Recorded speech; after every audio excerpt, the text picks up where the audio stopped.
surface disinfectants not only disinfect, but they also have to clean. Even if the surface looks perfectly clean to you, we have to do the 2 steps, and we forget that.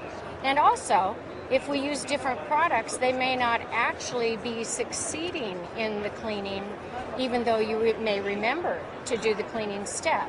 CaviWipes are like many brands of surface disinfectant. They're a quaternary ammonium alcohol.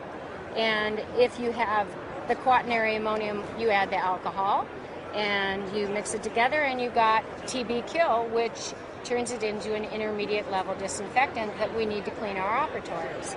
So if we look at products that have done this and added lots of alcohol, let's see if that product also cleans the blood off the tile. So this is human blood on a tile, and what we do is we rub it, and we rub it,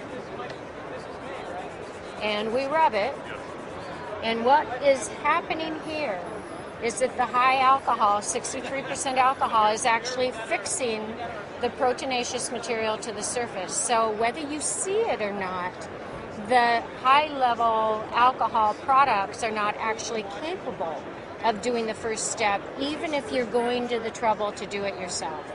So if you look at a product that has lower alcohol, like the Cavicide and CaviWipes, lots of solution in there. Even after removing some of the volume, if you simply wipe off the surface, you see that it dissolves the blood on the surface. What you may not know is that at some point when the alcohol content gets high enough, the cleaning ability of the product is diminished. So you look at the TB kill time, you look at the content, and you look at whether you need a separate product to provide the pre-cleaning procedure.